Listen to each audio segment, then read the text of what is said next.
नमस्कार साथियों, मैं मनीष भारती संस्कृति इस प्लेटफॉर्म पर आप सभी का स्वागत करता हूं। साथियों, चुनावी दंगल के आज के कार्यक्रम में हम बेहद दिलचस्प मुद्दे पर बात करने वाले हैं। अब ये दिलचस्प मुद्दा यह होने वाला है कि क्या जेल से चुनाव लड़ा जा सकता है, और जेल से चुनाव लड़ करके यदि कोई व्यक्ति विजय हो जाता है, जीत जाता है, तो फिर आगे किस तरह का काम वो कर पाएगा।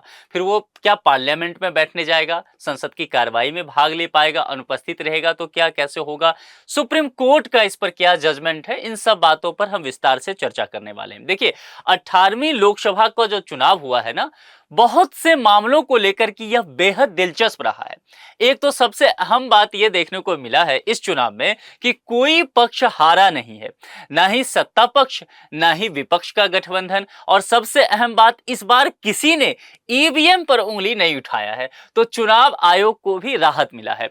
तो लेकिन यहां पर जो एक प्रश्न खड़ा हो गया है, यक्ष प्रश्न यह कि कुछ ऐसे लोग इस बार पार्लियामेंट चुनाव जीत गए हैं जिनके जीतने को लेकर के कई तरह के प्रश्न खड़े हो रहे हैं। अब ऐसे लोग कौन हैं? ये लोग जेल में बंद हैं। अब जरा सोचिए, ठहर के सोचिए कि किसी मामले में ये आरोपी हैं और जेल में बंद हैं, ये जेल से ही चुनाव लड़ते हैं और जनता इन्हें जिता भी देती है। तो अब प्रश्न ये है कि क्या ये लोग भी पार्लियामेंट में बैठेंगे? और ये कौन लोग हैं? दो नाम पे मैं आपको ध्यान आपका खींचना चाहूंगा। एक तो है अमृतपाल सिंह।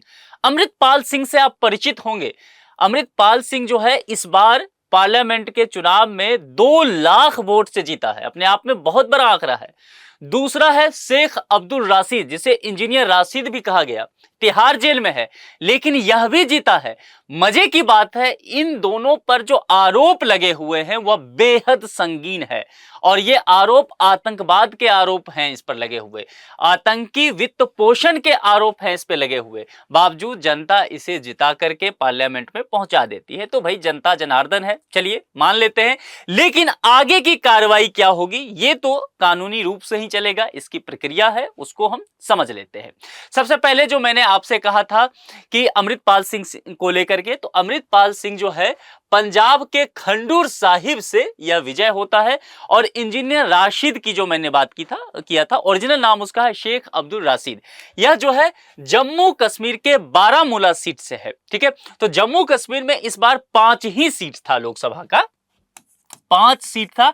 5 में से 2 सीट जो है वो जम्मू संभाग में रहा, एक तो जम्मू वाला था और दूसरा उधमपुर वाला, और 3 सीट जो है वह कश्मीर वाला में रहा, एक तो श्रीनगर था, एक ये बारामूला वाला था, और ये वहां से बारामूला से इंजीनियर राशिद जीत जाता है। ठीक है, अब यहां पर इन चीजों को समझते हैं आगे। ये दोनों गंभीर आरोपों के कारण जेल में बंद हैं। अब गंभीर आरोप किस तरह के हैं?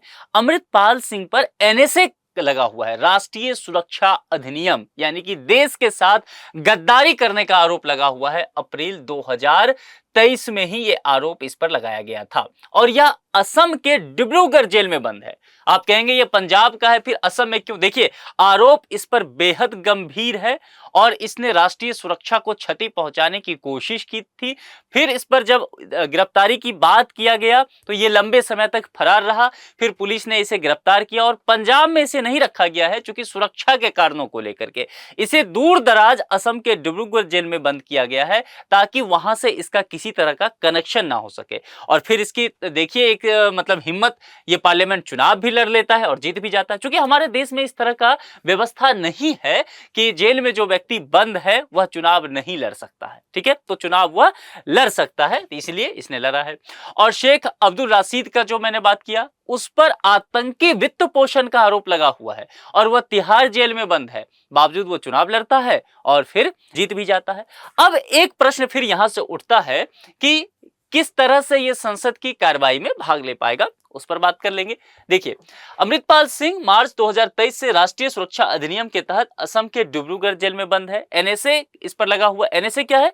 निवारक निरोध कानून है, जो सरकार को औपचारिक आरोप लगाए बिना 12 महीने तक व्यक्तियों को हिरासत में रखने की अनुमति देता है ये कानून। और जैसा मैंने कहा कि इस पर जो है वह आतंकी फंडिंग मामले में दिल्ली की तिहाड़ जेल में ये बंद है, और इसने दोनों जेल में रहने के बावजूद ये चुनाव जीतते हैं, संसद के सदस्य के रूप में काम करने का संवैधानिक अधिकार प्राप्त है। अब चलिए आगे बढ़ते हैं, शपथ ग्रहण को लेकर के बात करते हैं कि क्या ये दोनों शपथ ग्रहण में आ पाएगा। देखिए, संविधान में इसका स्पष्ट उल्लेख नहीं है, लेकिन कई ऐसे उदाहरण हमारे समक्ष है जिसमें हमने देखा है कि जो व्यक्ति जेल में बंद हैं, यदि वो चुनाव जीत जाते हैं तो शपथ ग्रहण के लिए उन्हें छोड़ दिया जाता है। एक तरह से कह सकते हैं पेरोल जैसा कुछ होता है, शपथ बस उन्हें दिलवा दिया जाता है।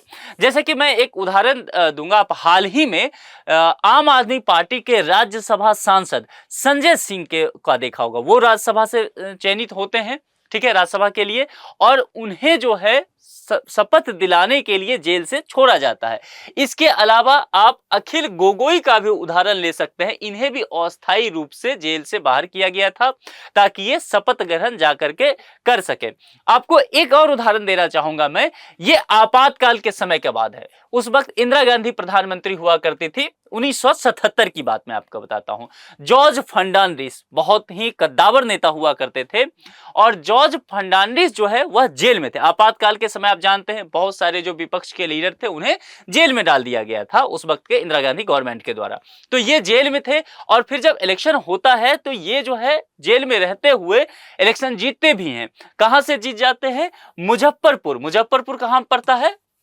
यह बिहार में पड़ता है। बिहार का उत्तरी हिस्सा है मिथिला वाला, तो उस हिस्सा में मुजफ्फरपुर पड़ता है। तो मुजफ्फरपुर से ये जो है चुनाव जीत जाते हैं। जब ये चुनाव जीत जाते हैं तब आपातकाल का समय है। देखिए, उस वक्त बड़ी समस्या हो जाता है कि क्या शपथ ग्रहण करने के लिए इन्हें इजाजत दिया जाए, छोड़ा जाए या नहीं छोड़ा जाए, क्योंकि हमारे संविधान में, कानून में इस तरह की कोई स्पष्ट उल्लेख नहीं है। लेकिन इसके बावजूद वह समय, उतना आपातकाल जैसा विकराल समय, इन्हें जो है जेल से रिहा किया जाता है। शपथ ग्रहण समारोह में इन्हें भाग लेने दिया जाता है। ठीक है, शपथ लेने की अनुमति मिलना जमानत पर रिहा होने जैसा नहीं है। यह एक दिन के लिए विशेष पैरोल के समान है। पैरोल समझते हैं ना, जो कैदी होते हैं जिनको, जो जेल में रहता है, आरोप है तब भी जेल में है, या फिर जो सजा याफ्ता है जेल में है, तो कुछ दिनों के लिए पैरोल कभी कभी उसे मिलते रहता है। पैरोल अच्छा है या बुरा है? मान के चलिए कि पैरोल आप कह सकते हैं कि ठीक ही है, ये प्रावधान सही है, क्योंकि जेल का, किसी व्यक्ति को हम जेल में डालते हैं तो उसका उद्देश्य यह रहता है कानून का, यह नहीं कि समाज से उस व्यक्ति को काट देना है ना, वह व्यक्ति बहुत बुरा व्यक्ति हो गया, बल्कि उस सजा के लिए उतने दिन का जितना उसको सजा मिलता है उसे जेल में रखा जाता है, लेकिन समाज से उसका कनेक्शन बना रहे, नहीं तो वह विकृत मानसिकता का व्यक्ति बन जाएगा। मान लीजिए उसके घर में किसी व्यक्ति की मृत्यु हो गई है, ठीक है, या कई बार बहुत सारे कैदी ऐसे हुए हैं जिनको विवाह के लिए पैरोल चाहिए था, ऐसा भी देखने को मिला है। तो इन सब विशेष परिस्थिति में ऐसा हो जाता है कि पैरोल दिया जाता है, 10 दिन का, 15 दिन का, 2 दिन का, 1 दिन का, जो भी तय होता है कानून के द्वारा, अदालत के द्वारा, वह पालन किया जाता है जेल गाइडलाइंस के अकॉर्डिंग। ठीक है, तो ये जमानत नहीं है, ध्यान देना है कि यहां पर बेल नहीं मिल गया आपको, 1 दिन के लिए आप समझ सकते हैं कि आपको विशेष पैरोल दे दिया गया है।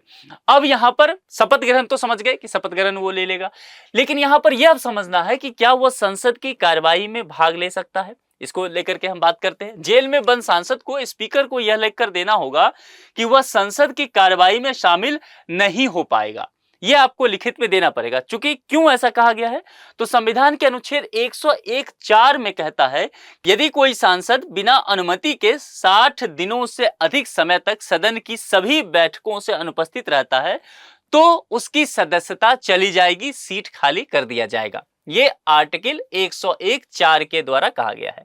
इसमें अनुमति लेना पड़ेगा, बिना अनुमति की स्थिति में तब ऐसा हो जाता है।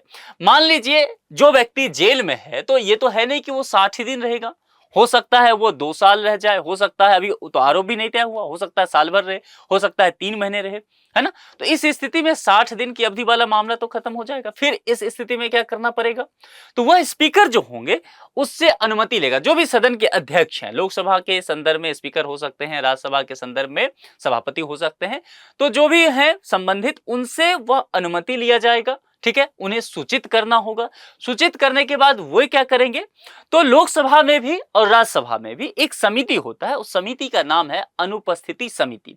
अनुपस्थिति समिति के पास क्या होता है कि जो अध्यक्ष होते हैं वह सिफारिश कर देते हैं कि आप लोग ये सोच के बताइए कि इस व्यक्ति का सीट क्यों नहीं खाली किया जाए। ये व्यक्ति जो है 60 दिन से अनुमति मांग रहे हैं कि ये 60 दिन तक नहीं आ सकते हैं कार्रवाई में। तो अनुपस्थिति समिति क्या करती है कि सभी चीजों को देखती है, सभी मुद्दों को, कि इस व्यक्ति ने वाकई अगर जो बात कहा है जो कारण दिया है वो कारण कितना सही है। हो सकता है कुछ व्यक्ति जो है स्वास्थ्य की वजह से, कुछ सांसद ऐसा कह सकते हैं, ठीक है, कुछ व्यक्ति किसी और वजह से विदेश में है, नहीं आ पा रहे हैं, जो भी वजह हो, तो उन वजहों की जांच पड़ताल पूरी तरह से कर ली जाती है और फिर ये जो अनुपस्थिति समिति है ये सिफारिश करती है, रिपोर्ट तैयार करके सिफारिश करती है अध्यक्ष को कि हाँ इन्हें अनुमति मिलनी चाहिए या फिर इन्हें अनुमति नहीं मिलनी चाहिए। उसके आधार पर यह तय किया जाता है कि ये फिर सदस्य रहेंगे या इनके सीट को खाली कर दिया जाएगा, ठीक है। अब यहां पर ये चीजें, यहां पर इन चीजों को किया गया है। दूसरा, संसद सत्र में भाग लेने या सदन में अगर वोट देने की बात आती है, उस स्थिति में जो भी जेल में बंद सांसद होगा उसे अदालत से इस संदर्भ में अनुमति लेना पड़ेगा, क्योंकि अदालत यदि अनुमति नहीं देता है फिर वो वोटिंग नहीं कर पाएंगे, ठीक है।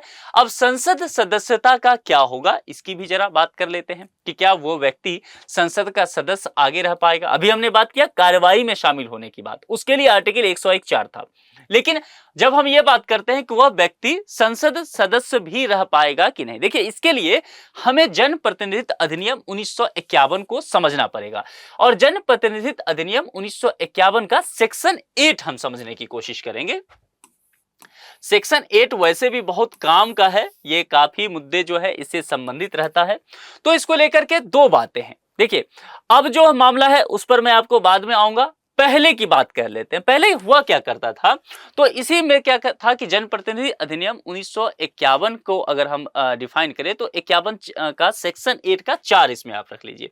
जैसे सेक्शन 8 है तो सेक्शन 8 में इसमें 4, इसके तहत पहले क्या व्यवस्था किया गया था कि अगर किसी व्यक्ति को मान लीजिए निचली अदालत के द्वारा सजा दे दिया जाता है, जैसे ही सजा मिला तो वह क्या करेगा, 3 माह के अंदर जो भी उससे उच्च अदालत होगा वहां पर अपील कर देगा, ठीक है।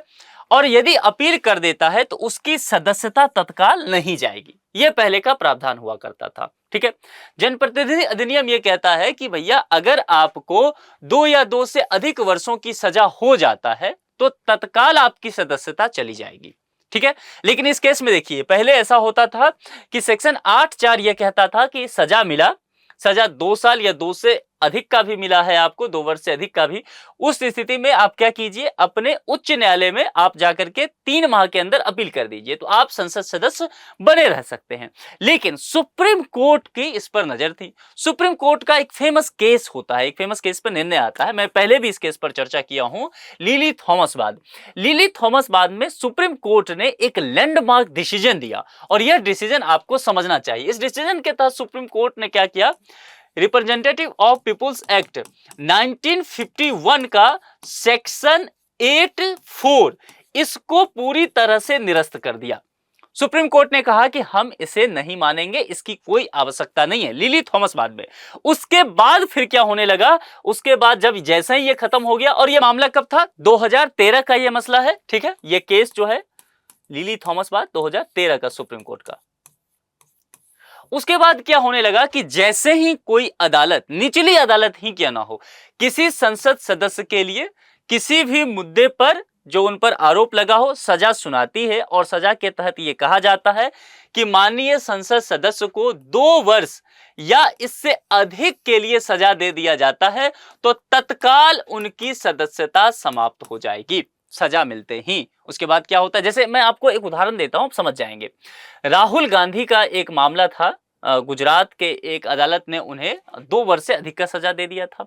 उस कंडीशन में क्या हुआ था कि शाम होते होते, दोपहर में फैसला आया अदालत का और शाम होते होते उनकी संसद की सदस्यता चली गई। आनन फानन में आप देखेंगे, आप कुछ दिन पहले जाइए, आप न्यूज देखिए यूट्यूब पे जाकर के, आप इस बात को अच्छे समझ पाएंगे, या मेरा आप प्रोग्राम देखते रहें तो मैं इस पर डिटेल से चर्चा किया था कि किस कानून के तहत ये सब किया गया। तो सचिवालय होता है लोकसभा में, या राज्यसभा संबंधित है तो राज्यसभा का सचिवालय होगा, वहां तुरंत ये मामला पहुंचा अदालत का। और लोकसभा के, चूंकि राहुल गांधी लोकसभा से हैं, मतलब अगर देखें 17वीं लोकसभा में, तो वो वायनाड से सांसद थे, केरल के वायनाड से, ठीक है। तो इस बार भी जीते हैं, इस बार हालांकि रायबरेली से भी जीते हैं, तो देखते हैं क्या होता है, कहां का रहते हैं कहां का छोड़ते हैं।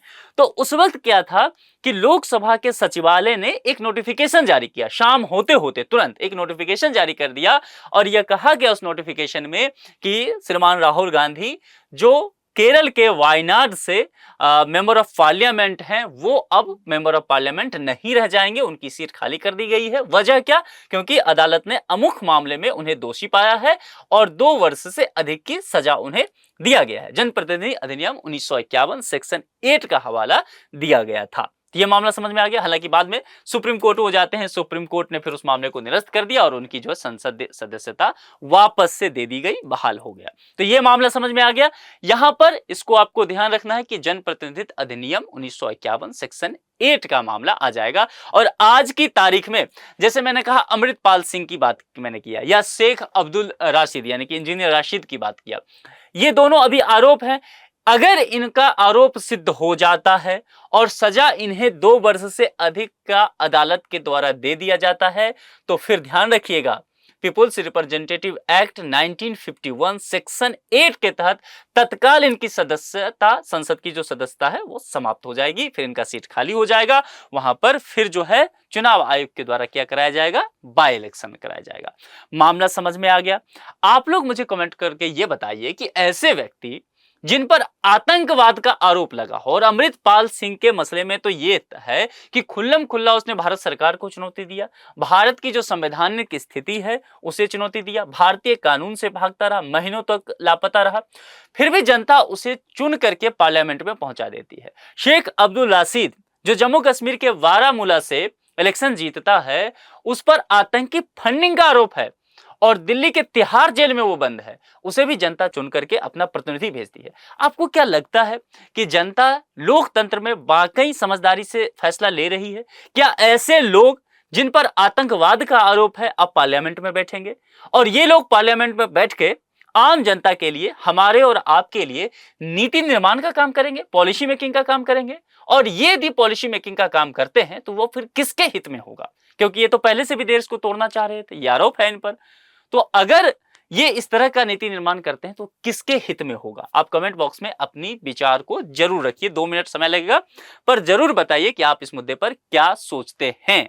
और यहां पर आपके लिए एक बड़ा ऑफर है, समर सेल है। देश भर में हर जगह तेज गर्मी है, लेकिन संस्कृति आईएएस इस तेज गर्मी में आपके लिए एक राहत भरा खबर लाया है। समर सेल के माध्यम से यूपीएससी और पीसीएस के विभिन्न कोर्सेज पर आपको भारी छूट दिया जा रहा है। 50 से 75% का ऑफ दिया जा रहा है। Online, live, pen drive, DLP courses पर उपलब्ध है। कोर्स कौन कौन सा है? यूपीएससी के यहां पर विभिन्न कोर्स देख रहे हैं, पीसीएस का विभिन्न कोर्स आप देख रहे हैं। यूपी पीसीएस का यहां पर फाउंडेशन कोर्स दिया गया है और यूपी पीसीएस का एग्जाम अक्टूबर में होने वाला है। उत्तर प्रदेश लोक सेवा आयोग ने तारीख जारी कर दी है और यहां पर यूपी आरओ का भी एग्जाम होने वाला है दिसंबर में, इसी साल के अंतर्गत। तो आपको ये दोनों कोर्स पर भी ये ऑफर मिल जाएगा, बाकी पर भी मिल जाएगा। आपको करना क्या है इसके लिए? sanskritIAS.com पर विजिट कीजिए, वहां से जानकारी लीजिए, या फिर 9555124124। एक बार फिर से नंबर बोल देता हूं, 9555124124। इस नंबर पे कॉल कीजिए, हमारी टीम से विस्तृत जानकारी लीजिए। कोई भी कोर्स आपको लगता हो कि आपको लेना है, जानकारी लेकर के और फिर जो है आप मनचाहे कोर्स में नामांकन ले लीजिए। एक सबसे अहम बात कि ये जो ऑफर है वह 7 जून तक ही वैलिड रहने वाला है, यानी कि आज इसकी आखिरी तारीख है। तो जल्द से जल्द आपको कांटेक्ट करके अपने मनचाहे कोर्स में नामांकन लेना पड़ेगा ताकि आप ऑफर का लाभ ले सके। तो आज के इस लेक्चर में इतना ही रखते हैं। आपसे फिर से वही बात पूछूंगा कि आपको क्या लगता है कि ऐसे लोग जिन पर आतंकवादी होने का आरोप लगा है, क्या वे लोग मेंबर ऑफ पार्लियामेंट बनने चाहिए थे? क्या आने वाले समय में भारत सरकार को संविधान में कुछ तब्दीली करनी चाहिए या फिर संसदीय नियम में कुछ प्रावधान करने चाहिए, कानून बनाने चाहिए कि ऐसे लोग चुनाव ही ना लड़ पाए? अपने विचार कमेंट बॉक्स में जरूर रखिए। आज के इस लेक्चर में इतना ही। किसी दूसरे लेक्चर में किसी दूसरे मुद्दे के साथ आपसे मुलाकात होगा। अपना ख्याल रखिए। Thank you.